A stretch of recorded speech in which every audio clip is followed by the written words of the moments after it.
몇 등에 바른 견해 184쪽인가요?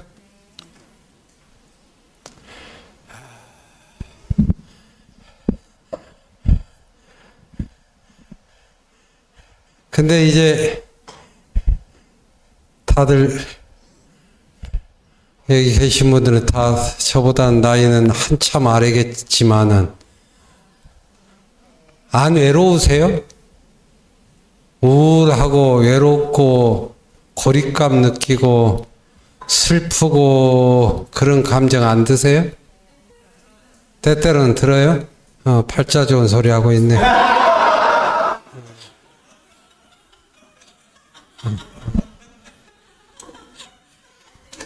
저거 이제 전라도 말하자 호강이 솟쳐가지고 저런 서방님 어디서 만난다고.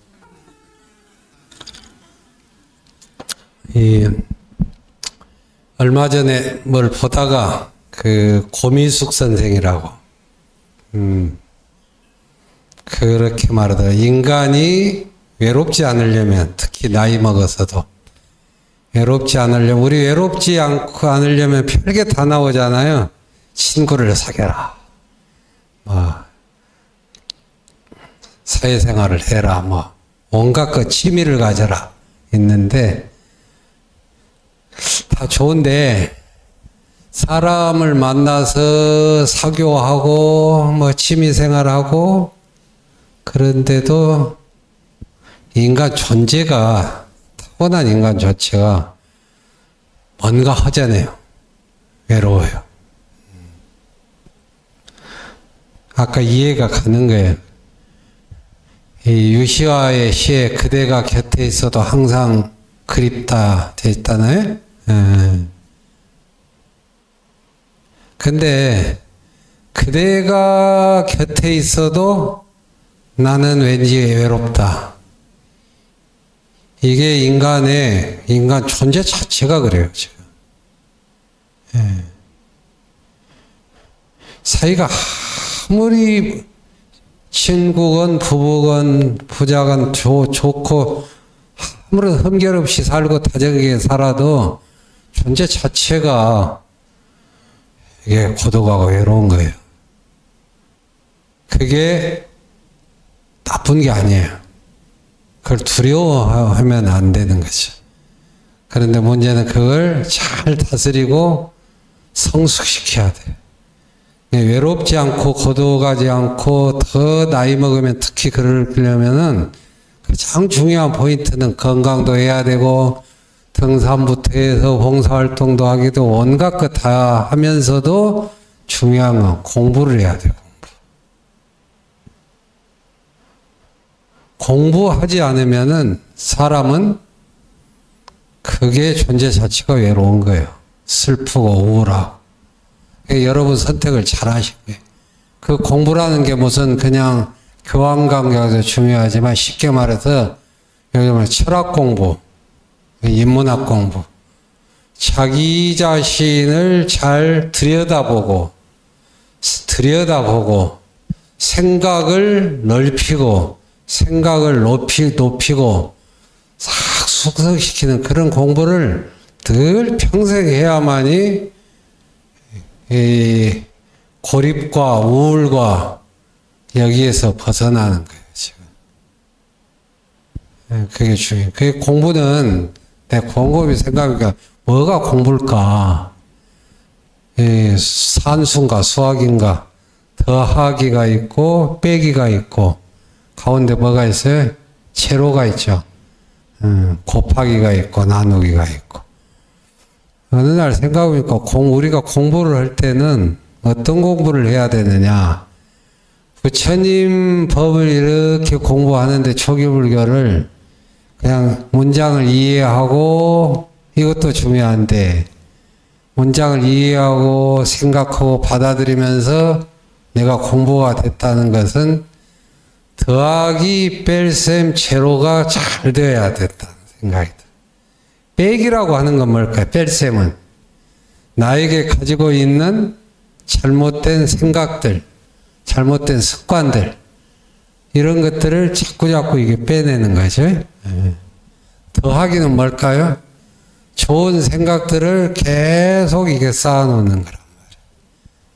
그래 가운데 제로, 0. 제로는 뭘까? 있는 그대로, 주어진 대로, 있는 그대로 만족하기. 이 세 가지가 중요한 거다. 예. 아유, 오늘 그냥 하늘을 바라볼 수 있어서 좋고, 숨을 쉬어서 좋고, 걸어서 좋고,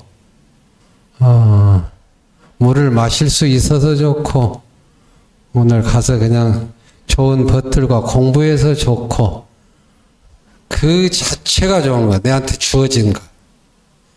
주어진 대로, 내 능력껏, 주어진 대로 그냥 자족하는 것. 스스로 만족하는 것. 이 훈련이 바로 공부예요, 보면은. 책 읽을 때,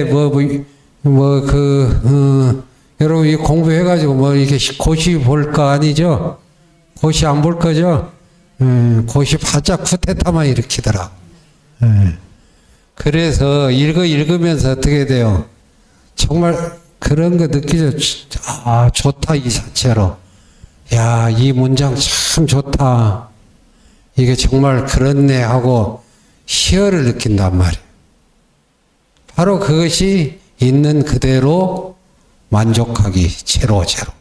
존재 자체를. 그래서 그런 말 있잖아요. 뭘 자꾸 소유해서 행복한 게 아니라 그냥 그 존재 자체로 행복한. 그래서 공부를 평생 하는 것이 참 좋아요. 공부를 평생. 예. 책을 손에서 놓지 않는 게 좀 좋고. 요즘은 이제 저는 이제 책을 읽는 양이 좀 줄어들었어요. 예. 근데 늘리려고 생각하지도 않아요. 좀 읽다가 문장 좋은 게 있으면 다 멈춰가지고 이 문장을 참 들여다봐요. 들여다보고 생각해보고 흐뭇해하고 그래 바로 이거야 하고 생각하고 내 속으로 받아들이고 자꾸자꾸 되새기고 이렇게 해서 내 자신을 자꾸 이 비우는 것이 채워지는 도리를 공부할 때 느껴야 돼. 분명히 비운데 내 잘못된 습관, 잘못된 생각 이런 것들을 자꾸자꾸 이게 비워내는데 이게 충만함을 느껴야 된다. 비워내는데 뺄셈을 했는데 충만하고 덧셈을 해도 충만하고 있는 그대로 존재해도 충만한 그런 공부들을 끊임없이 해야 된다. 이래야 이게 외롭지가 않고 그렇다는 겁니다. 자, 오늘은 바른 견해. 팔정도는 우리 서가모니 부처님이 참 생각해보면 45년을 설법했는데 부처님 문헌을 보면은 여러분 그 어른들 만나거나 누구 친구들 만나고 하면 그런 분들 보죠. 한 말 또 하고 그러죠. 예? 한 말 또 하고. 가만히 보니까 우리 서가모니 부처님이 평생을 한 말 또 하고 했더라고요. 보니까. 예. 그 중에 하나가 이제 사람들이 새롭게 올 거 아니에요. 그러면은 불안과 고통을 벗어나서 최고가는 기쁨, 즐거움을 얻으려면 어떻게 해야 되느냐? 그러면 일단 너 그냥 쾌락에서 과도한 욕망, 욕탐을 벗어버리고 쾌락에서 손을 띄고 그 다음에 개정의 사막 늘 계율을 잘 지켜서 심신을 안정시키고 그냥 덜 고요하게 자기 자신을 통찰하고 있는 그대로 실상을 잘 살피고 이런 개정에 사막을 또 오면서 말하고 또 사성제 8정도를 설하고 그 중에 보니까 이 사성제 팔정도를 수없이 설했어요.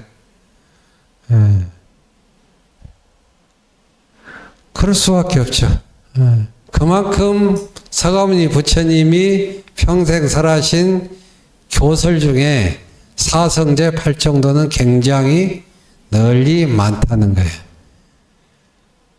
사성제 일단 첫 번째 전에 말했지 병이 있으면은 병을 잘 진단하는 거죠. 너 무슨 병에 걸려 있느냐? 고통과 불안. 그 다음에 그 병의 원인이 뭔가? 그러고 보니까 갈애, 무명, 뭐 욕탐, 뭐 이런 거란 말이에요. 그러면 그것을 소멸하면은 건강해진다. 건강해지려는 방법이 뭔가? 팔정도다. 8가지 바른 수행법이다. 이게 팔정도예요. 그래서 이 사성제와 팔정도는 서가모니 부처님이 수없이 설했는데 문장상 보면은 그리 어렵지가 않아요. 얼추 보면은. 자, 정견, 바른 견해. 나와 세상을 바른 견해로 바르게 잘 봐라. 어려운가요? 일단 문장은 어렵지 않죠? 정사유. 바른 견해에 입각해서 그쪽으로 생각을 계속해라. 정사유. 정어. 바른 말을 해라. 거짓말하는 말, 욕설하는 말, 악한 말, 이간질하는 말, 자기 꾸미는 말, 이런 말 하지 마라. 정어, 바른 말을 써라. 이게 별로 어렵지 않을 것 같거든요. 그런데 문제는 쉽게 이해되지만은 가슴에 깊이 들어와야 돼요. 울림이 있어야 돼요. 울림. 아, 그렇구나. 그러면서 이 가르침이 그대로 내 머리로서 이해가 머리를 탁 치워서 울리고 가슴으로 딱 전율이 오면서 일단 머리로 울림이 와야 돼요. 쾅 하고. 그래서 철학자 니체를 망치를 든 철학자라고 그러잖아요. 깨뜨린다. 우리들의 고정관념을. 신은 죽었다. 얼마나 그냥 서양 역사에서 쇼킹할 일이에요. 신은 죽었다. 망치로 딱 울렸단 말이에요. 그래서 부처님의 가르침은 먼저 그냥 머리에서 확 이해가 된 것이 가슴에서 잔잔한 진한 감동이 와야 돼요. 팔정도 마찬가지예요. 그래서 이제 경전에 보면 자, 세간 팔정도 해보세요. 출세간 팔정도. 해모씨 이거 들어봤어요? 세간 팔정도, 출세간 팔정도? 처음 듣죠? 예. 그러니까 자꾸 배워야 돼요. 세간 팔정도와 출세간 팔정도로 나눠지는데, 세간 팔정도는 세간은 우리가 사는 이 세계예요. 이렇게. 여기에서 살아가면서 유익한 팔정도가 유익하단 말이에요. 유익하다는 건 뭘까? 일단 여러분 바른 견해를 가지고 바르게 생각하고 바르게 말하고 그 바른 직업을 가지고 있고 바른 행위를 하고 바르게 통찰하고 이러면은 어때요? 우리가 살면서 별로 실수를 안 하죠. 그러니까 도덕 윤리적인 인간이 되면서 그 인간관계가 평화로워지고 내가 신뢰를 받고 그렇게 살 수 있죠. 일단은. 이게 세속세간 일반 상식으로 보면 이건 매우 행복한 일이에요. 대립과 갈등과 투쟁이 발생할 확률이 낮은 거죠. 팔정도를 하게 되면은. 우리가 예를 들어서 남의 흉을 안 보고 남 뒷담화 안 하고 거짓말 안 하고 이간질 안 하고 언어 행위 하나만 굉장히 신경을 쓰고 고운 말하고 이로하는 말하고 정직한 말하고 서로 화합시키는 화해의 말을 하면은 어때요? 나와 인간관계가 굉장히 평화로워지죠. 이게 이제 세간팔정도. 1차적으로 우리 인간이들이 사는 사회 속에서 행복할 수 있는 팔정도의 효능감. 팔정도의 효능감. 그런데 그렇게 하면은 일반 도덕 윤리, 공자왈, 맹자왈, 수신제가 이거하고 별 차이를 못 느끼죠? 부처님은 이제 그 다음에 출세간 팔정도라고 했어요. 이걸 바탕으로 해서 출세간은 세간을 벗어난다 이 말인데, 우리가 사는 사회를 이렇게 공간적으로 떨어져 도망간다는 출세간이 아니라 새 속에 살면서도 새 속에 물들지 않고 훨씬 청초한 연꽃 보셨죠? 이제 8월 되면 이제 백년, 홍년이 피잖아요. 연꽃이 뭐예요? 불교의 꽃이잖아요. 근데 더러운 오염 속에 있으면서도 청초하게 피어나죠. 그래서 출세가는 새 속에 살면서도 새 속에 물들지 않는. 그래서 이 팔정도가 몸에 배이고 생각을 확 바꾸고, 우리들의 생각을 확 바꾸고, 이게 몸에 그대로 신체화돼서 그대로 팔정도의 삶이 저절로 되는 것.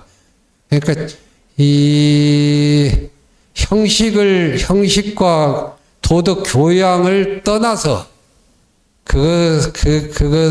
그것에만 머물지 않고 팔정도 하나하나가 온전히 내 삶이 되는 삶, 이거예요.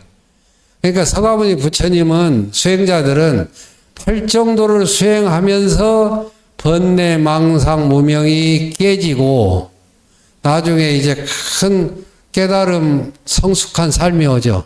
그러면은 여러분, 서가모니 부처님이나 달마조사나 원효스님 같이 큰 스님들은, 수행자들은 팔정도를 수행해서 높은 경지, 깨달음의 경지, 열반의 경지, 해탈의 경지를 이뤘는데, 그런 깨달음의 경지를 이루고 나서 일상의 삶은 팔정도가 필요 없을까요? 어때요? 깨달았는데 팔정도를 가지고 수행해서 깨달았어요. 높은 경지에 올라서 해탈과 자유와 최고의 성숙한 인간이 됐어. 그러면 그러고 나면은 팔정도는 필요 없는가요? 필요한가요? 그렇죠. 사는 모습이 그렇게 외향이 크게 달라지지가 않아요. 깨달음을 이루기 위해서 팔정도가 필요하고, 깨달은 자가 일상에 그냥 삶이 팔정도예요. 바르게 보고, 늘 바르게 생각하고, 바르게 말하고, 바르게 행위하고, 신구의 삼업을 쓰고, 그거란 말이에요.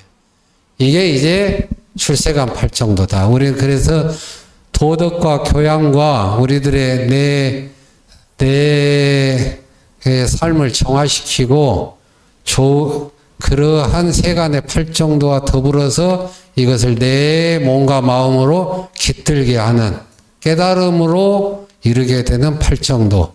팔정도가 체화돼서 일상에서 자연스럽게 쓸 수 있는 경지가 돼야 된다. 이거를 이제 먼저 생각해냈어요. 자, 바른 견해, 이쪽, 누구의, 우리. 아니야, 오늘은 2군부터 읽어봐.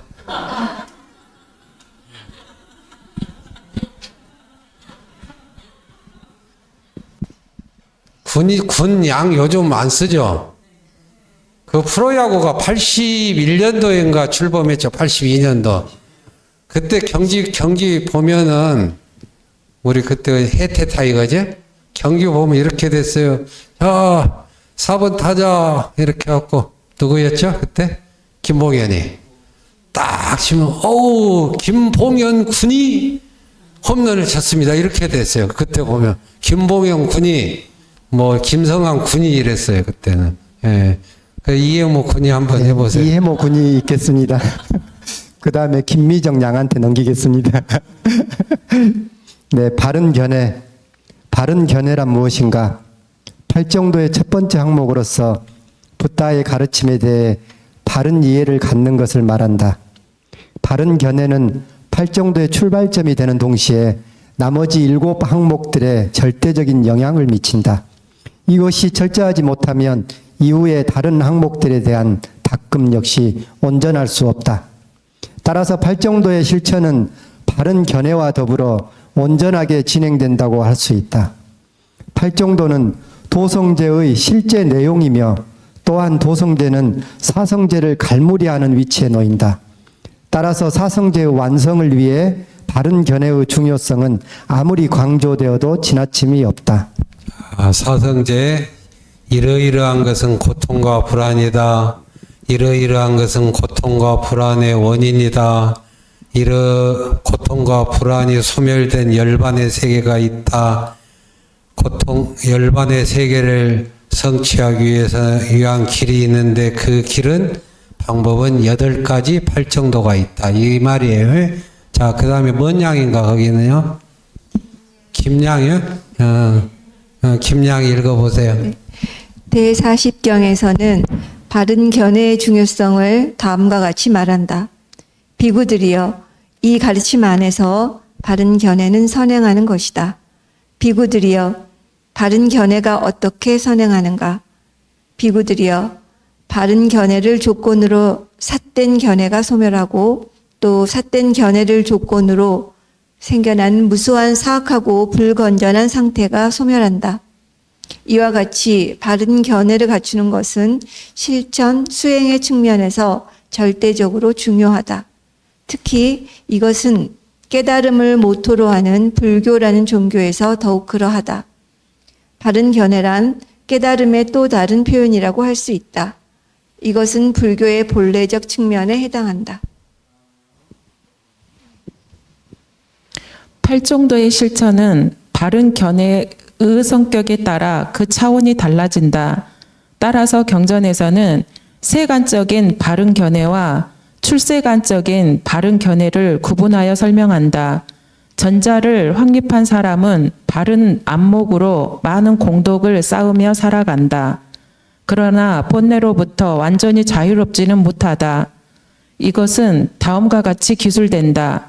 보시의 공덕이 있고 제사의 공덕이 있고 공양의 공덕이 있고 선악의 과보도 있고 이 세상과 저 세상이 있다라고 볼 수 있다면 그것은 공덕은 있으되 번뇌가 남아 집착의 결과가 따르는 바른 견해이다.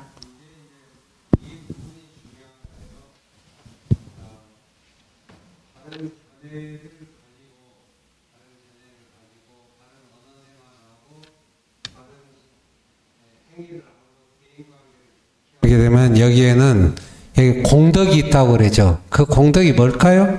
일단은 인간관계가 순조롭고 좋은 평판을 얻고 내가 신뢰를 얻고 이런 거잖아요.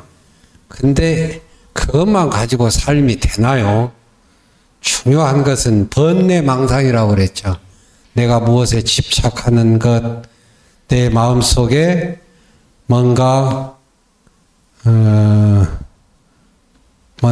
집착이 있고 뭐 그런 그 불안이 있고 그 다음에 분노가 있고 시기 질투가 있고 열등감이 있고 우월감이 있고 의시되려는 마음이 있고 이러면 어떻게 돼요? 내가 행복할 수 없잖아요.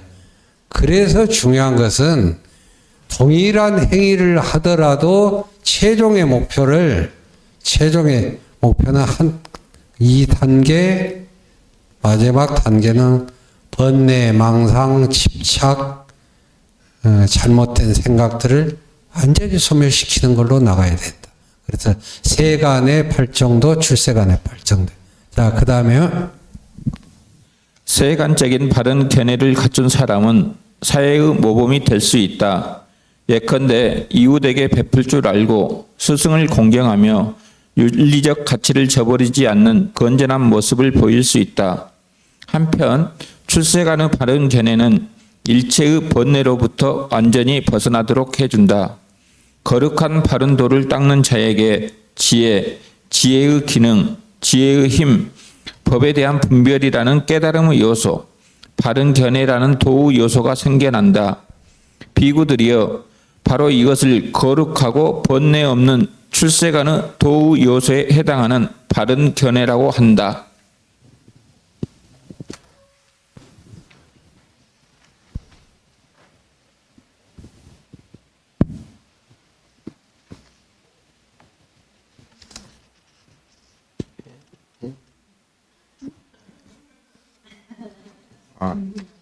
예. 한편 출세간의 바른 견해는 사성제를 깨뜨는 지혜로 풀이된다. 따라서 이것은 사성제의 세부 요인이 되는 동시에 사성제의 전체를 커버하는 특성을 지닌다. 즉 바른 견해는 도성제를 구성하는 8정도의 첫 번째 항목인 동시에 사성제의 전체에 대한 제의 의미한다. 따라서 바른 견해는 무명의 타파로 설명되기도 하며 또한 무명이란 사성제를 모르는 상태로 풀이되기도 한다. 나아가 무명이 해소된 상태의 밝은 암이 선행해야만 팔정도의 원만한 따금이 가능하다는 언급도 나타난다. 이러한 경구들에 비춰볼 때 출세간의 바른 견해는 그 자체로서 완성의 경지에 해당한다고 할 수 있다. 정견 바르게 본다. 무명 박지 못하다. 무명번뇌. 그래서 정견이라는 것은 무명의 타파로 말해진다. 예를 들어서 어떤 게 있을까요? 팔정도에서 정견 바르게 통찰하라고 하는 것을 제일 앞에 놓는 이유가 있겠죠.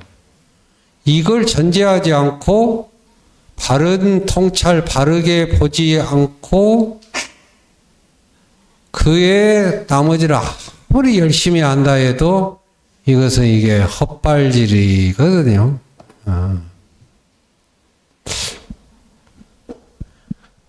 예를 들어서 행복이라고 하는 게 뭘까라고 했을 때 행복에 대한 바른 견해 있을 수 있죠.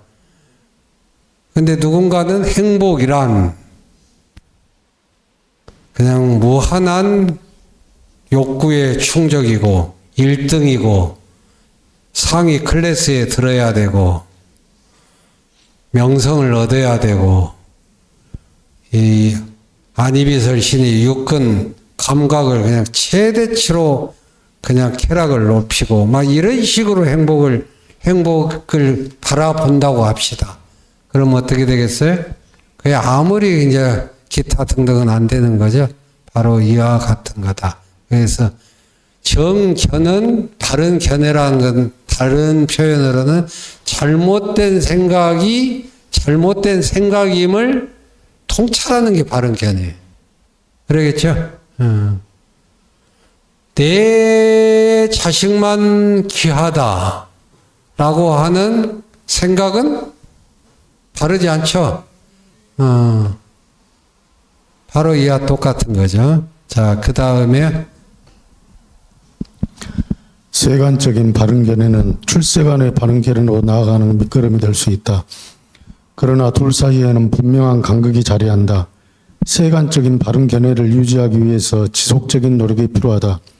이 단계에서는 검고줄의 비유에서와 같이 너무 팽팽하지도 너무 느슨하지도 않는 중도적 실천이 의식적으로 요구된다. 반면에 출세간의 바른 견해는 무명의 타파를 통해 얻어진다. 이것을 통한 닦음은 번뇌라는 잡초의 뿌리를 이미 뽑아내고서 행하는 것으로 의도적인 닦음의 차원을 벗어나 있다고 할 수 있다. 자, 예를 들어서 나는 인간은 아주 죄가 많은 중생이고 열등한 중생이다. 죄가 많은 중생이다. 열등하다. 이렇게 인간을 바라보는 견해는 옳은 견해가 아니죠? 옳은 견해? 그러면 예를 들어서 피부 색깔이 다른 인종은 열등한 인종이다라고 하는 견해는 바른 견해가 아니죠. 예.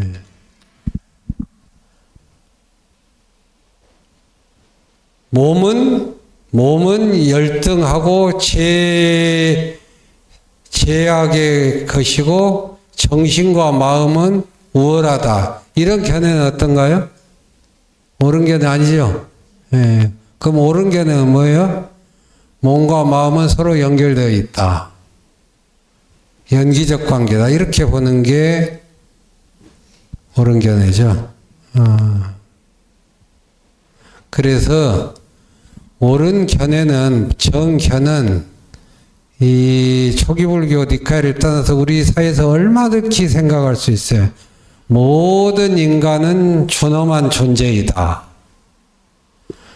헌법 유엔 헌장에도 그런 게 많이 나오죠. 인종, 종교, 뭐를 다 떠나서 모든 인간은 유엔 인권선언 있죠. 인종, 종교, 피부색 모든 걸 떠나서 모든 인간은 존엄한 존재이다. 평등한 존재이다. 이렇게 생각하는 게 바른 견해죠. 바로 이런 거예요.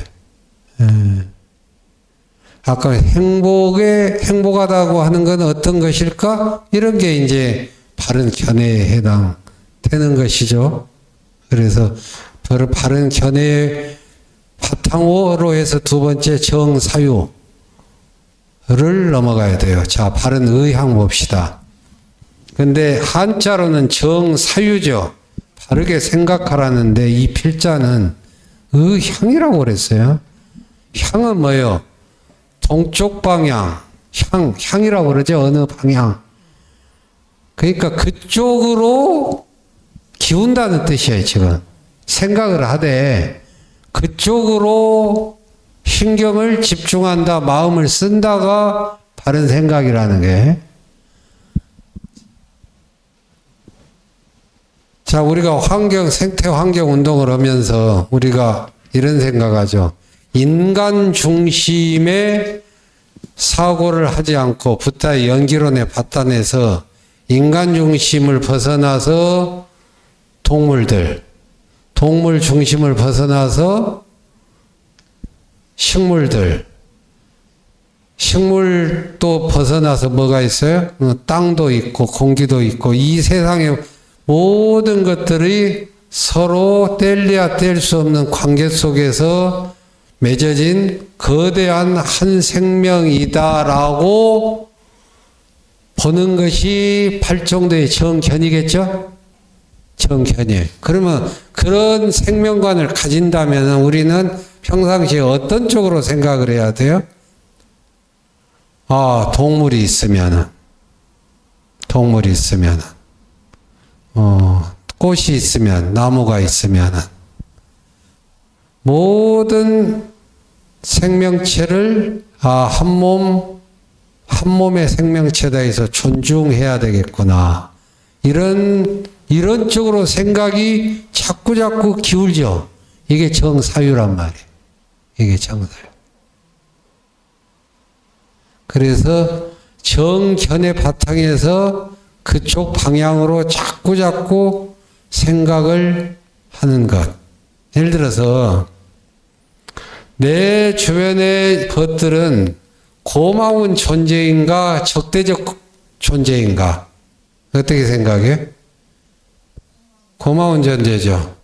적대적 존재라고 생각하는 사람이 의외로 많죠. 우리 인류 사회에서. 종교가 다르다는 이유로 적대적이죠. 예. 사는 이게 아파트 이게 주택이 집이 다르다고 해서 실은 우리가 굉장히 법과 헌법이나 법의 모든 것들은 평등하고 이런 것이 법과 규칙은 되어 있는데 우리 사회의 생각보다는 사실은 불평등하고 편견과 차별이 굉장히 많죠. 우리 주변에 그냥 이게 좋은 관계로 살고 서로 존중하고 사는 사람들 그걸 잘 실감을 못해요. 근데 더 더 넓은 세상으로 가보면 의외로 차별이 많고 그 편견과 차별이 굉장히 정당하다고 생각하는 사람이 의외로 많아요. 그래서 내가 정견을 중요하게 여기는 거예요. 인간과 내 주변의 사람들이 정말로 고마운 존재다. 라는 것을 생각하면은 자꾸 그 사람 옆에 이웃 사람들 볼 때 고마운 존재, 귀한 존재, 고마운 존재, 귀한 존재라고 자꾸 그런 쪽으로 생각이 기운단 말이에요. 그런 쪽으로 사람을 보게 된단 말이에요. 이게 바로 두 번째 정사유예요. 그냥 앉아서 뭐를 그냥 자꾸 뭐 이렇게 사색하고 이런 차원을 넘어나서 그쪽으로 생각하는 거예요. 와, 참 고맙다.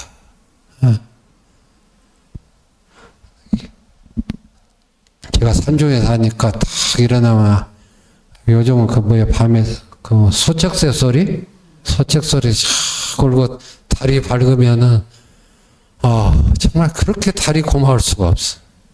소책새도 그렇게 고맙고 바람이 또 한번 싹 불면은 고마울 수밖에 없고. 이게 그러면 자꾸 대자연이 고맙다, 소중하다라는 쪽으로 자꾸 거듭 생각을 하게 돼요. 이게 정사유예요. 그러면 내 마음이 달라져 있지. 내가 겸손해지고 상대방을 귀하게 여기고 존중하게 여기고 그러면서 내 속에 공경심이 딱 어느덧 깃들어요. 이렇게. 공경심이 깃들면서 교만한 마음이 사라져. 그런 걸 내가 느껴요. 이게 바로 이제 팔정도 수행이라고 하는 거예요. 단순한 인간관계에서 실수하지 않고 좋은 평판을 얻기 위한 그것을 더 넘어서서 그게 이제 정사유다. 그 다음에 누구 읽어보세요. 거기 뭔 양이죠? 예? 권진숙인가? 예. 그럼 권진숙 양이 읽어보세요. 바른 의향이란 무엇인가? 팔정도의 두 번째 항목으로서 올바른 실천으로 나아가는 마음을 가리킨다. 흔히 이 용어는 바른 사유 혹은 바른 생각 등으로 번역되곤 한다. 그러나 팔정도에 배속된 이것은 일반적인 생각이나 사고와는 구분될 필요가 있다. 이것은 첫 번째 항목인 바른 견해를 바탕으로 생겨난 실천적 태도에 해당한다. 즉, 바른 견해를 실제 행동으로 옮기려는 내면의 의도 혹은 결의를 나타낸다.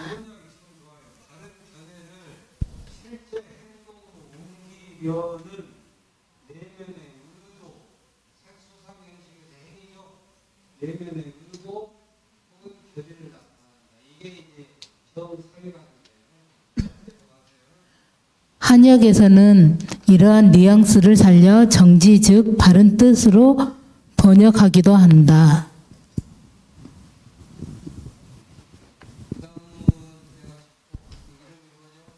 김정옥입니다. 네.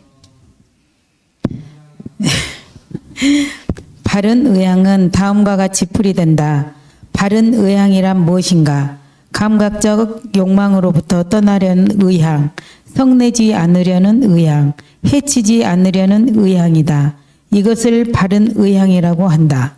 불온한 감정이나 생각 따위가 생겨나면 일단 바른 견해로서 그것의 실제를 통찰해야 한다. 바른 견해는 어떠한 거칠고 불건전한 마음이라 할지라도 멈춤 없이 변화하고 종국에는 사라진다는 것을 일깨운다. 또한 거기에 휘둘리면 옳지 못한 방향으로 나아가기 십상이라는 사실을 알게 한다. 이러한 자각을 바탕으로 올바른 실천에 나서는 마음이 바른 의향이다.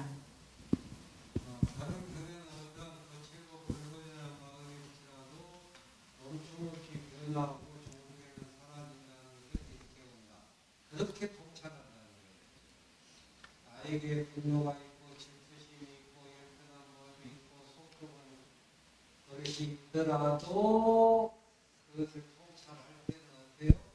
이것이 고정되고 불변하고 영원하지 않다. 그런 견해를 그렇게 통찰하는 거죠. 그래서 자꾸 그것으로부터 떠나려는 의도, 의향을 자꾸 일으켜라. 이 말이에요. 화내면은 해보니까 나만 손해더라고요. 나중에 이제 화내고 질투하고 작은 일에 시비 걸고 이것이 귀찮아야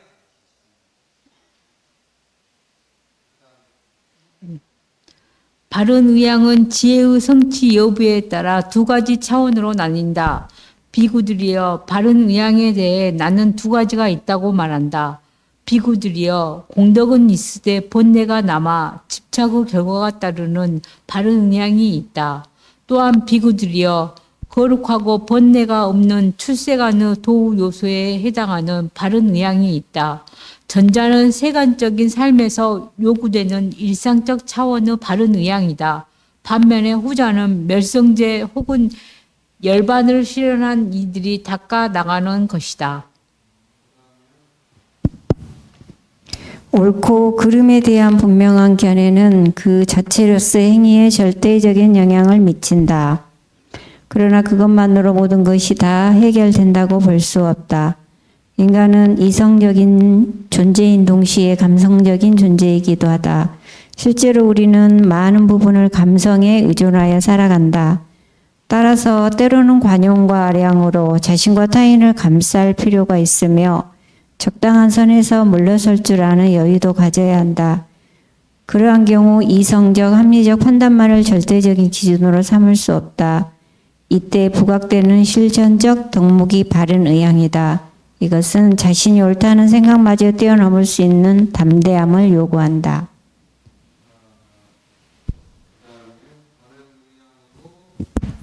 다스려야 할 첫 번째 내용은 감각적 욕망에 대한 탐닉이다. 방탕한 생활은 누구보다도 자기 자신에게 해로움을 끼친다. 지혜를 흐리게 하고 열반으로부터 멀어지도록 만든다. 이러한 사실을 분명히 인식했다면 감각적 욕망에 지배에 당하지 않으려는 마음을 분명히 해야 된다. 이것이 갖추어지지 않으면 쾌락에 이끌리는 상태를 종식시킬 수 없다. 바른 의향은 감각적 욕망에 쏠린 마음과 반대의 위치에 있다. 이것을 잘 갖춤으로써 쾌락의 노예 상태로서 벗어나는 계기를 마련해야 한다. 우리 인간을 분류하면 이성적 존재인과 동시에 감정, 감각적 존재, 감정, 감성, 감각이라고 하는 게 있어요. 색수상행식에서 두 번째가 느낌이죠. 느낌을 앞에 놓은 이유가 있어요. 인간은 일상생활 속에서 보고 듣고 생각하면서 거의 기분이 좋다, 나쁘다라고 하는 감정부터 먼저 다가오는 거예요. 그리고 또 하나 느낌을 자극적이고 느낌을 극대화시키려는 감각의 노예가 되는 게 많아요. 그 감각의 감각을 극대화시키는 게 행복이라고 또 생각하기도 해요. 그러니까 이게 요즘 과식, 맛있는 음식에 지나친 탐식들에서부터 모든 걸 잘 보세요. 안이비설신이 오감을, 감각 기능을 무제한으로 놀리려고 해요. 그런데 이것은 적절하지 않는, 적정하고 적절하지 않는 넘치는 감각의 욕구와 충족은 내 삶의 불행을 가져온다라고 바른 판단을 하면은 자꾸 그런 쪽으로 자꾸 되뇌어야 돼.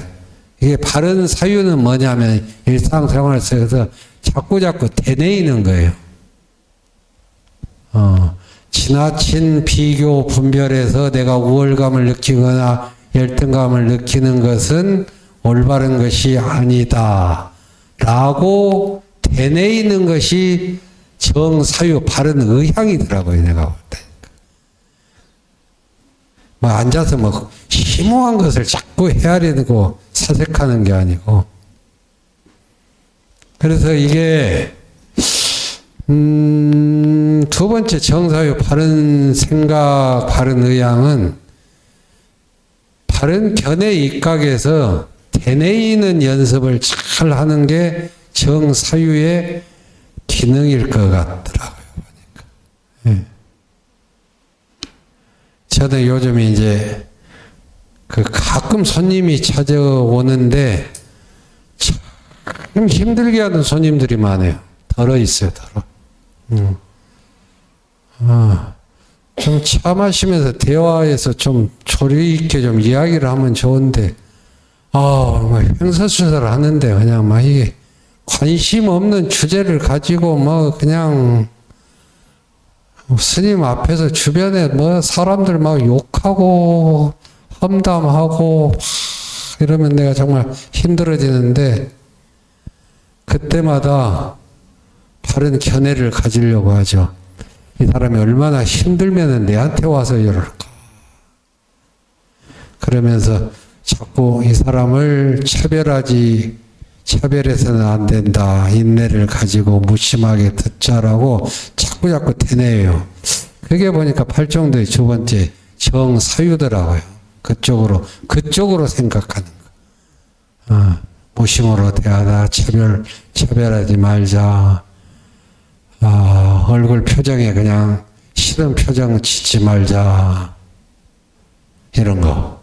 이런 쪽으로 자꾸 대내이잖아요? 그게 두 번째 정사유더라고요. 근데 여러분 나오고 이제 차 마시다가 내가 이게 찻잔을 막 닦잖아요? 그럼 그거 가라는 소리입니다.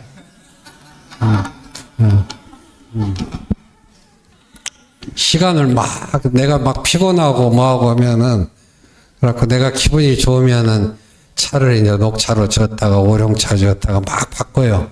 그러면 법인 스님이 나오고 대화하는 것에 매우 즐거워하구나 라고 하고 적당히 한 2-30분 있다가 이렇게 찻잔을 이렇게 좀 닦으면은 이제 가라는 소리구나 하고 눈치껏 하세요.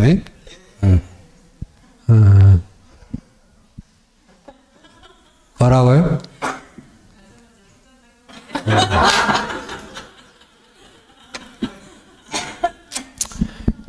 이 말을 서울 불광사에서 법회 때 했더만은 스님들이 생각보다 바쁘다 이렇게 해서 차를 한 종류만 주고 이렇게 적당히 여기다가 닦으면은 이제 그만 가세요라는 신호라고 했더만은 그 수많은 신도들이 와 하고 막 웃어요. 폭소를 터뜨려. 왜 그런가 했더만은 그 절에 회주 스님이 그랬더라고요.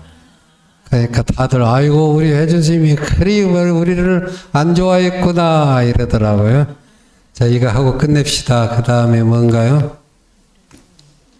자, 한편 성내는 마음과, 이것은 발음 씨가 읽어볼까요? 한편 성내는 마음과 해치려는 마음은 어떤 것인가?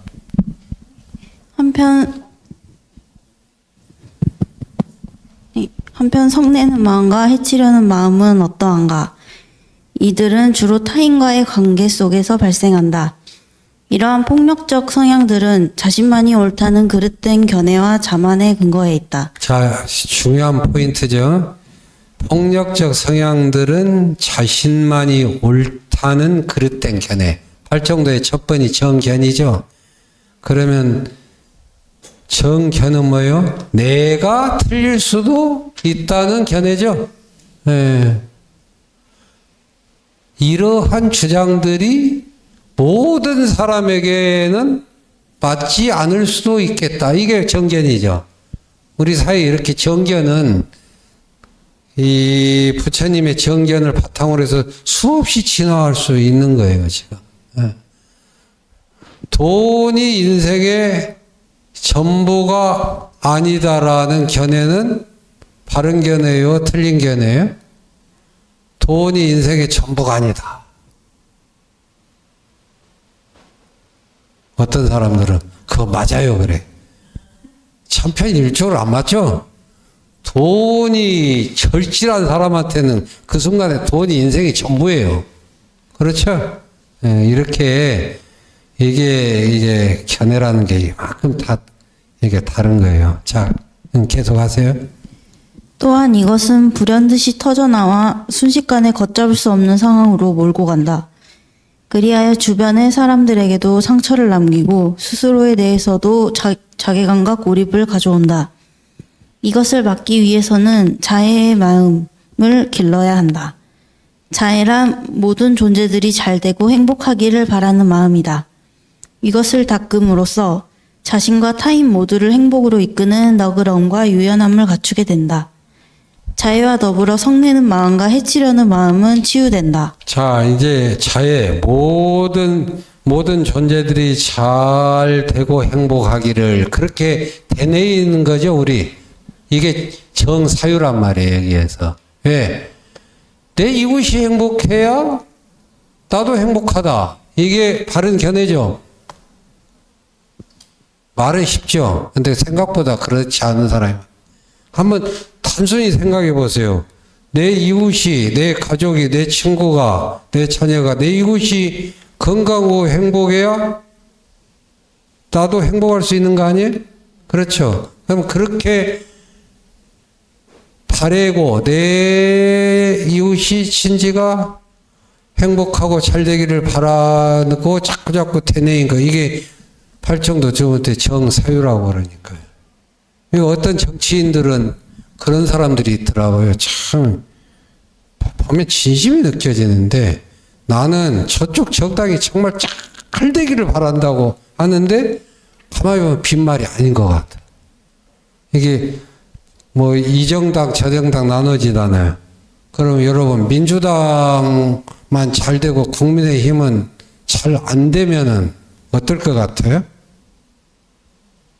민주당을 지지하는 사람은 그 쾌감을 느끼고 잘 될 것 같은데 이 인간의 생태계, 연기라고 그러죠. 연기의 다른 말이 생태계예요.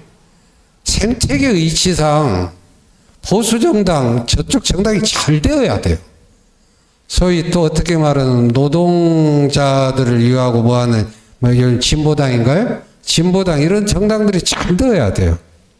진심으로 잘 되기를 기원하고 해야 이게 진짜 정치인이에요. 그 이번에 뭐더라요? 어떻게 보니까 국민의힘에서 이렇게 민주당으로 온 거는 국회의원 한 분이 있대. 누구지? 그분이 이렇게 하는 걸 이렇게 보니까 정말 진심이 느껴요. 저는 국민의힘이 정말 잘 되기를 바란다는데 보니까 그분이 내 아는 원불교 교무님 밑에서 교무님하고 대학교 한 2년 같이 살았던 인연이 있고 그래서 늘 그 교무님이 중도사상 그다음에 함께 더불어 사는 이런 것들을 굉장히 그렇게 공부를 많이 시켰더라고요. 그리고 그 계엄 때 매우 힘들 때 그 친구가 그 교무님한테 막 상의도 하고 그러더라고요. 이게 내가 왜 이런 말을 했냐면은 팔정도에서 우리가 두 번째 바른 생각이라고 할 때는 자꾸 그런 쪽으로 되기를 바라고 내가 그런 쪽으로 되기를 바라고 되뇌이고 기도하는 것이 기도도 그런 쪽으로 염원하고 기도하는 게 두 번째 정사유란 말이에요. 이 말이 정말 잘 되기를 바라야죠. 잘 되기를 바라야죠. 네. 그럼 어떻게 돼요? 나는 우리 사회에 우리 불자들은 정말 기독교가 그리스도교가 건강하고 잘 되기를 바라야죠. 안 그런가요? 전 모씨 같은 분이 막 득세하면 이상하잖아요. 왜? 그런 분들이 득세하면은 결국 뭐예요? 우리 주변에 이웃이 불행한 거예요. 분열과 대립과 갈등이 일어나죠. 그러니까 부처님의 뜻에 어긋나죠. 어떻게 세상에 한 종교만 있을 수 있어요? 불가능해요, 그게. 왜? 얼굴과 이름과 성향과 다 다를 수밖에 없어요. 이게 이게 생명의 생태계라니까요. 부처님이 말씀하신 연기법이고. 그러니까 다르지만은 있죠. 바른 견해의 입각에서 잘 되기를 자꾸 바라는 것이 정사유더라고요. 어떨 때는 나는 그러죠. 저 사람이 저렇게 가면 안 되는데, 저렇게 살면 안 되는데, 저렇게 마음 쓰면 안 되는데, 잘 되기를 이쪽으로 했으면 좋겠네 라고 생각한 게 정사유더라고요. 내가 내 자신을 향해서도 내가 살펴보고 내가 이런 쪽으로 자꾸 마음을 써야 되겠구나. 이게 내가 좀 부족하구나. 이렇게 자꾸 그런 쪽으로 생각을 굳히고 그런 쪽으로 자꾸 쏘는 게 이게 정사유다 이 말이에요. 내가 왜 이렇게 중원부원 오늘 이야기를 많이 하냐면은 이 바른 생각하니까 우리들은 모범적인 생각, 정답의 생각, 그리고 도덕 교양적인 이런 쪽으로만 이제 생각하는 게 바른 생각이라고 하는 경향이 있어서 그런 게 아무튼 내 자녀가 귀하면은 남의 자녀도 귀하다. 자꾸 그런 쪽으로 생각하고 남의 자녀를 대할 때 귀한 아이다 라고 자꾸 되뇌이고 생각하는 게 정사유다 이 말이죠. 자, 그 다음 또 마지막 읽고 쉽시다. 바른 견해는 지혜와 직접적인 상관성을 지니는 반면에 바른 의향은 자애로운 마음과 연결되어 있다고 할 수 있다. 이들 두 가지는 조화롭게 닦아야 한다.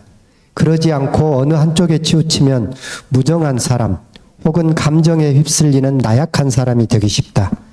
이들을 균형 있게 갖추고 있다면 이미 그것으로 자신과 타인 모두를 위한 원만한 실천에 매진하고 있는 셈이다. 바른 언어, 바른 행위, 바른 삶 등으로 이어지는 8정도의 나머지 항목들은 바른 견해와 바른 의향이라는 두 가지를 전제로 한다. 이게 참 중요한 거죠. 바르게 생각하는 거. 속도가 아니라 방향이다. 이런 말 들어보셨나요? 좋은 말이죠? 이 말이 이제 정견을 말하는 거예요. 속도가 아니라 방향이다. 어떻게 하는 것이 행복한가? 어떻게 함께 나만 잘 사는 것이 행복인가? 모두가 웃고 평화롭게 사는 것이 행복인가?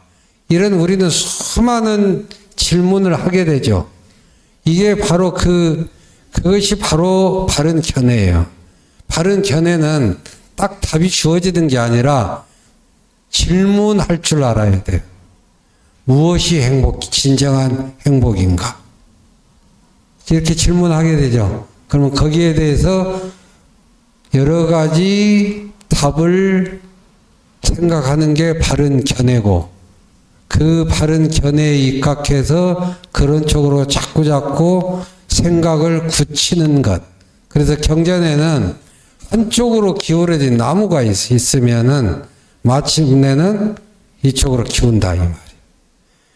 열반이라고 하는 것, 행복한 삶이라고 하는 것, 번뇌와 망상을 욕탐을 버리고 바른 쪽으로 살려고 이렇게 기울면은, 그쪽으로 가면은 기울어진 나무가 언젠가는 그쪽으로 넘어지게 땅에 도달하듯이 부처님 당시에 그런 나무들이 있었던 모양에 그렇게 된다. 그래서 8정도의 정경과 바른 견해와 정사, 바른 의향은 우리 삶의 굳건한 기본이 된다.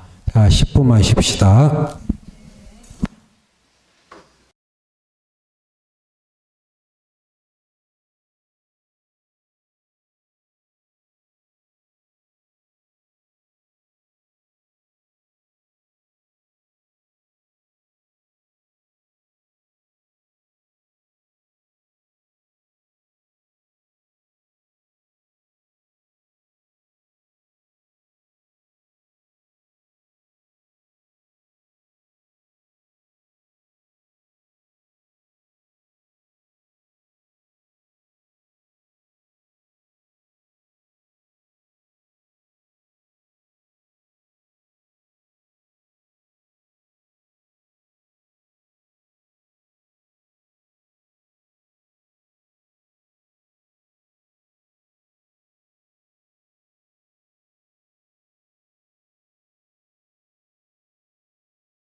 자, 팔정도의 세 번째 바른 언어 정어입니다. 자, 읽어보시죠. 바른 언어란 무엇인가? 팔정도의 세 번째 항목으로서 바르게 말하는 것을 가리킨다.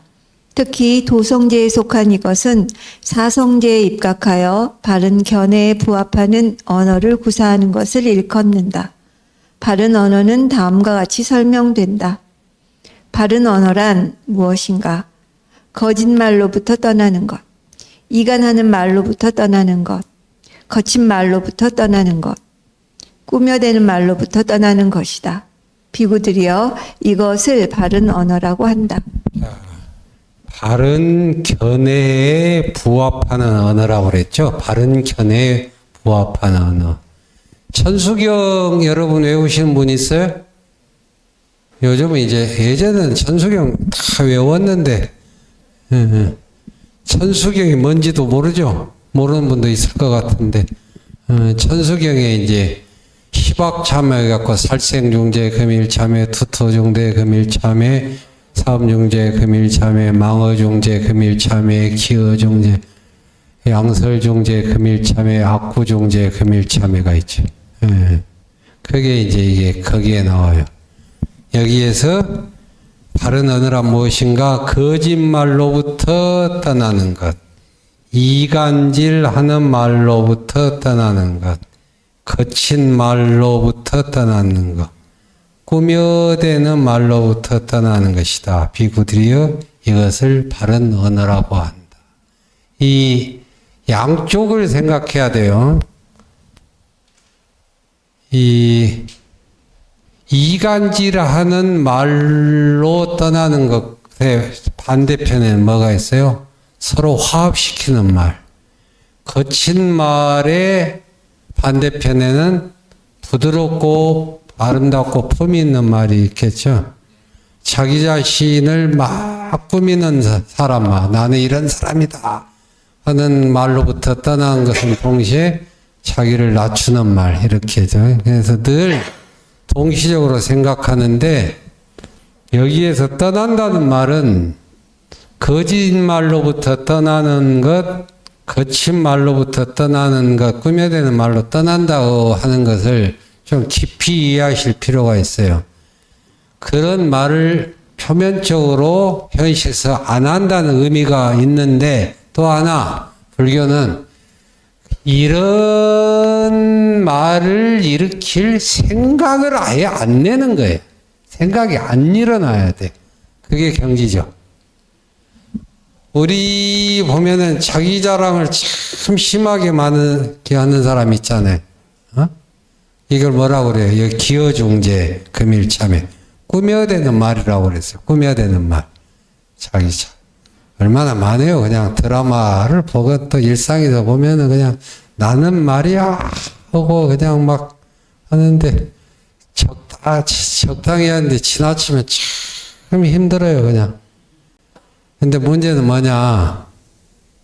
여기서 떠난다는 말은 그런 말을 하는 게 아니고 하지 않는 것을 넘어서 그렇게 자기 자신을 막 과대 포장시킬 한 생각을 안 일으키는 게 중요해요.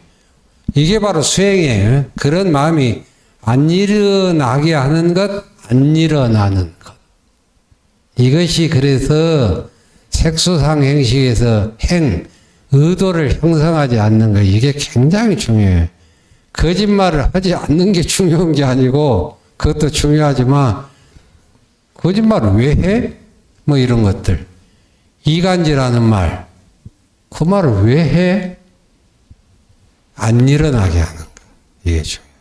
그럼 반대로 이제 자비로운 말, 따뜻한 말, 부드러운 말, 겸손의 언어가 꽉 차 있는 거. 이게 바로 수행이에요. 자, 그 다음 해보세요. 팔정도의 8항목은. 팔정도의 8항목은 크게 3가지 부류로 나누어 생각해 볼 수 있다. 바른 견해와 바른 의향은 지혜에, 바른 언어와 바른 행위, 그리고 바른 삶은 계율에, 바른 노력과 바른 마음 지킴, 그리고 바른 삼매는 선정에 배대할 수 있다. 지혜의 영역에 속한 처음에 두 항목이 갖추어질 때 올바른 실천에 매진할 수 있다. 바로 그때 바른 언어는 맨 처음 부각되는 실천 과제이다. 바른 언어란 단지 거짓말 따위를 하지 않는 소극적인 차원에 머물지 않는다. 이것은 진실한 언어 사용을 통해 자신과 타인을 평안하고 행복하게 하겠다는 적극적인 태도를 포함한다고 할 수 있다. 계속요. 팔정도는 초기 불교의 실천 수행을 총괄한다. 바로 여기에 바른 언어가 포함된다는 사실은 초기 불교 수행의 또 다른 면모를 보게 하는 단서가 된다. 언어란 타인과의 소통을 위한 도구이다. 따라서 이것은 반드시 타인과의 관계를 전제로 한다. 다시 말해서 혼자서 살아가는 환경에 처해 있다면 굳이 언어를 사용할 필요가 없다. 이것을 통해 바른 언어를 포함하는 팔정도의 실천은 혼자만의 고립된 수행이 아니라는 것을 알 수 있다. 팔정도는 타인과의 관계에서 개방적이다. 모든 인연을 끊고서 홀로 닦아 나가는 그러한 수행이 아니라는 의미이다. 자, 계속합시다. 다음이요. 잘못된 언어를 삼가고 진실한 언어를 사용하기 위해서는 바른 지혜를 갖추는 것이 필수적이다. 경전에서는 다음과 같이 말한다. 바른 견해는 선행하는 것이다. 비구들이여 어떻게 바른 견해가 선행하는가? 잘못된 언어를 잘못된 언어라고 알고 바른 언어를 바른 언어라고 안다면 그것이 바른 견해이다. 불교는 이게 참 좋아. 잘못된 언어를 잘못된 언어라고 알고 바른 언어를 바른 언어라고 아는 거, 이게 이렇게 하는 게 수행이라니까요. 이러한 방식으로 팔정도 항목들은 서로 유기적인 연관성을 지니며 특히 바른 견해는 바른 언어의 사용을 위해 견제되어야 한다. 바로 여기에서 지혜 혹은 깨달음을 강조하는 불교의 실천적 특성이 다시 한번 확인되는 셈이다. 그 다음에 따라서 바른 언어는 지혜의 성취 여부에 따라 다음과 같이 두 차원으로 나뉜다. 비구들이여 바른 언어에 대해 나는 두 가지가 있다고 말한다. 비구들이여 공덕은 있으되 번뇌가 남아 집착의 결과가 따르는 바른 언어가 있다. 또한 비구들이여 거룩하고 번뇌가 없는 출세간의 도의 요소에 해당하는 바른 언어가 있다. 전자는 아직 수행이 무르익지 않은 상태에서 의도적으로 닦아나가는 바른 언어이다. 반면에 후자는 번뇌의 속박으로부터 자유로운 이들이 실현해 나가는 거룩한 바른 언어이다. 그러니까 바른 언어를 통해서 번뇌가 소멸되고 내가 자유로운 인간이 된다는 거죠. 자, 계속 합시다요. 대부분의 경우 거짓말이라든가 이간하는 말 혹은 거친 말 따위에는 탐냄과 성냄과 어리석음이 도사리고 있다. 부지불식한에 내뱉는 말 마디에서 이러한 부정적 정서와 사고가 드러나곤 한다. 따라서 언어적 행위는 숨겨진 내면을 알아차리게 해주는 바로미터가 될 수 있다. 이러한 사실은 바른 언어의 사용이 단순히 윤리적인 차원에 머물지 않는다는 것을 의미한다.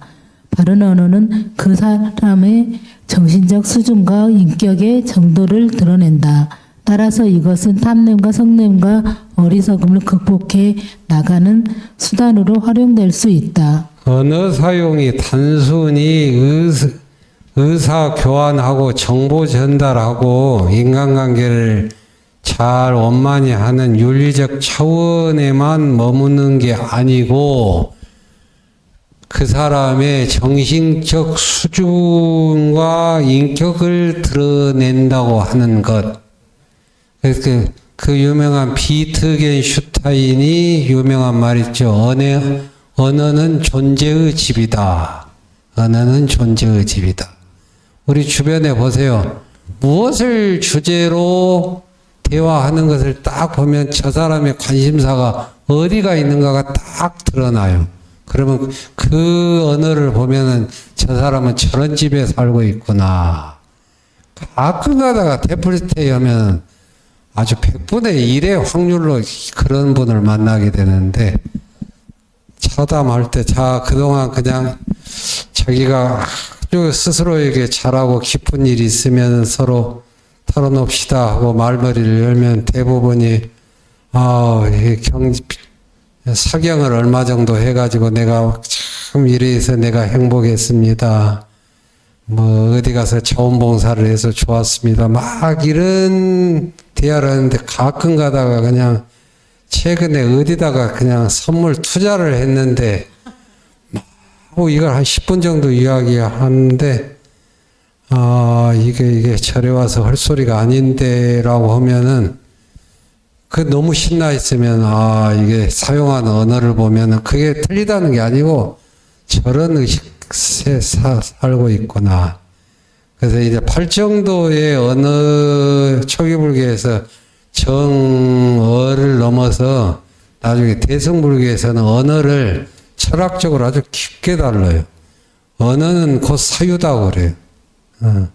언어라는 게 이게 발성 언어 이게 아니고, 우리 지금 뭔가 생각하고 있죠?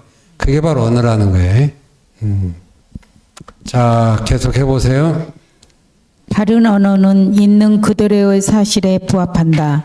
따라서 바른 언어의 사용은 환상이나 허구가 아닌 현실의 세계에 발을 딛고 서게 하는 발판이 된다. 또한 바른 언어를 고수한다는 것은 내면의 세계와 외부의 세계를 일치시키기 위해 노력하고 있다는 의미로도 이해할 수 있다. 한편 거룩한 바른 언어는 탐냄과 성냄과 어리석음을 떠난 출세간의 경지에 속한다. 이것은 이기심과 편견을 벗어난 차원에 속한 까닭에 다른 사람의 상처와 아픔을 치료하는 묘약이 될 수 있다. 또한 불화와 분열을 막고 지혜와 평화를 증장시키는 역할을 하게 될 것이다. 거룩한 바른 언어는 탐냄과 성냄과 어리석음을 떠난 출세간의 경지에 속한다. 그러니까 바른 언어, 정직한 언어, 지혜로운 언어, 더 나아가서 진리의 언어, 진리의 언어를 사용함으로 해서 내 삶에 깃든 탐욕, 어리석음, 분노 이런 것들을 소멸시키는 그런 것이 바로 언어 수행이에요.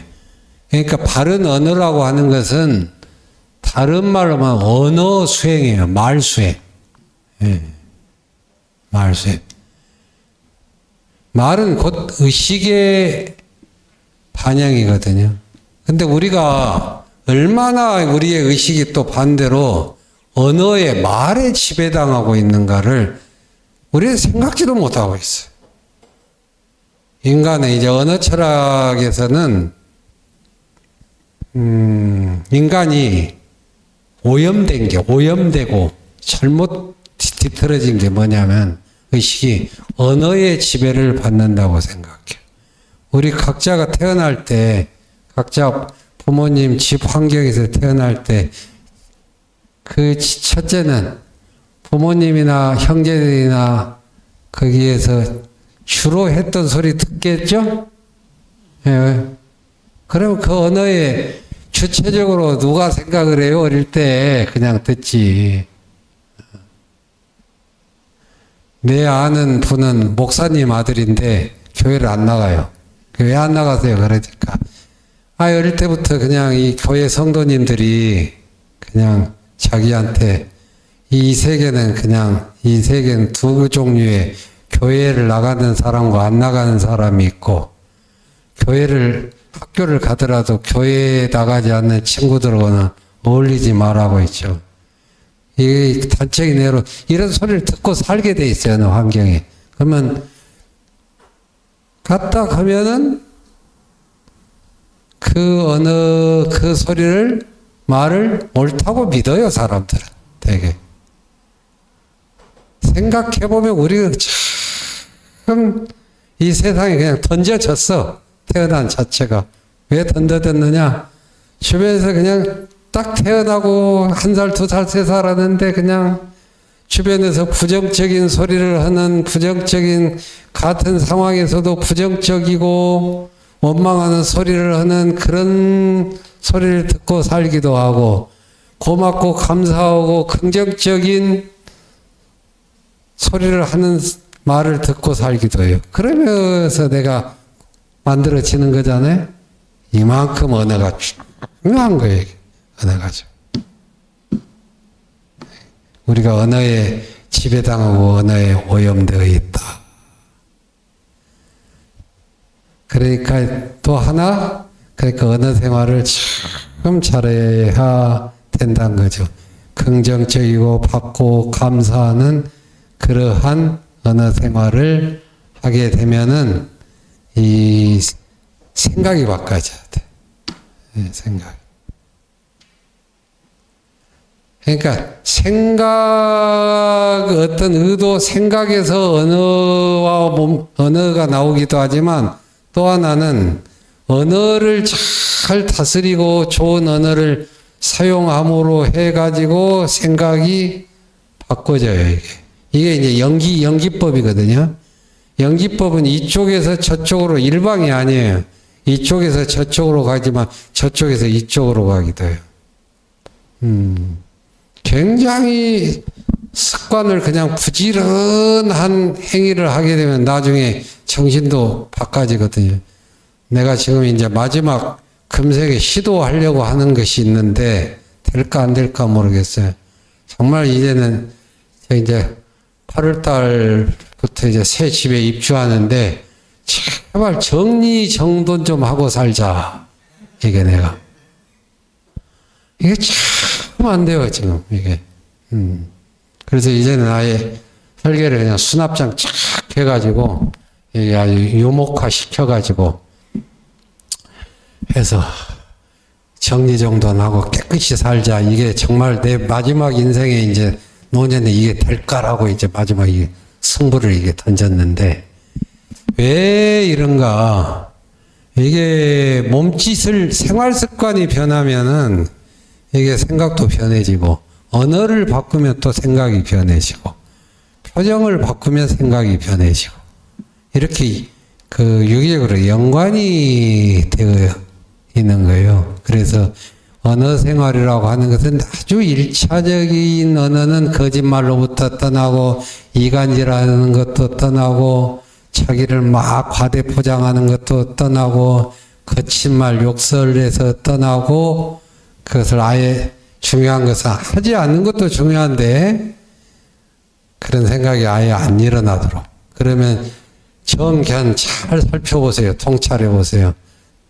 내가 왜 이런 언어를 자주 사용하지? 거기에는 분명한 상처도 있을 것이고 분노도 있을 것이고 열등감도 있을 것이고 보상심리도 있을 거예요. 그걸 그냥 그대로 잘 보는 게 정견이에요.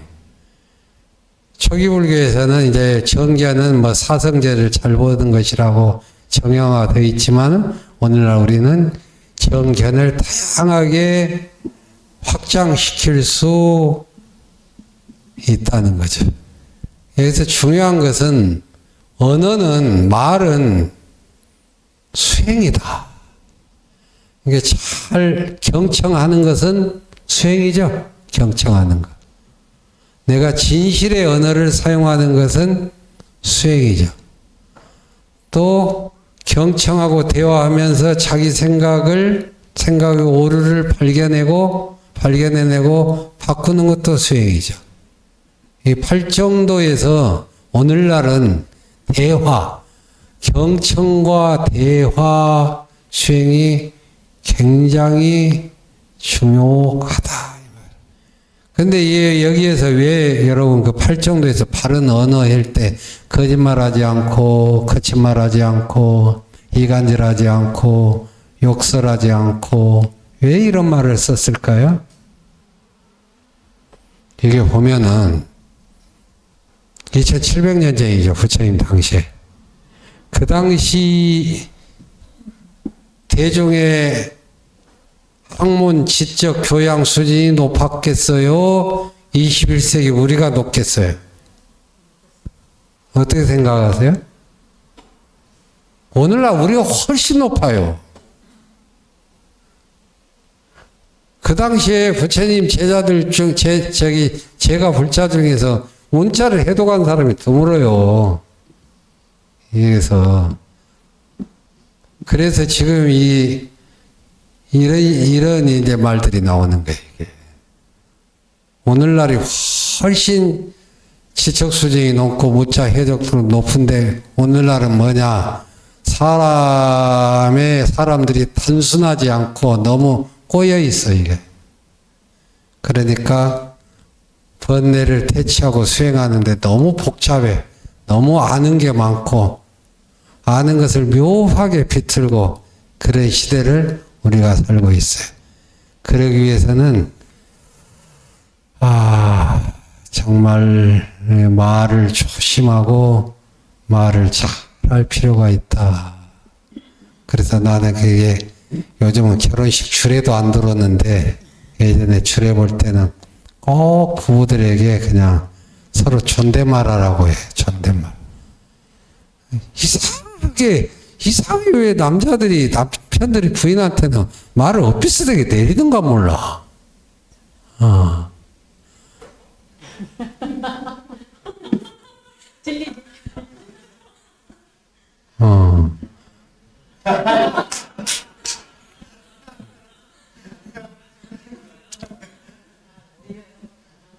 근데 여자가 연상이면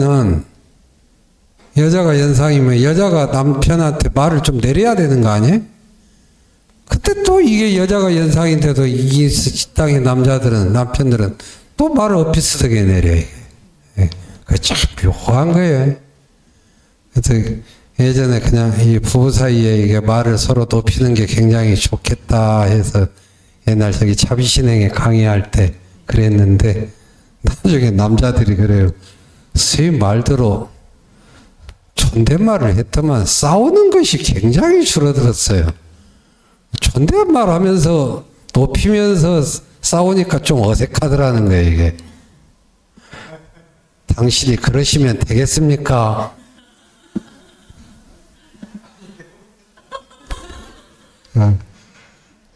당신이 제 말을 오해하고 있잖아요. 이렇게 존댓말을 하니까 이게 싸우는 게 좀 안 되더라고 그래요. 그만큼 이제 바른 말이라고 하는 것은 일상에서 이만큼 유용합니다. 효능감이 있습니다.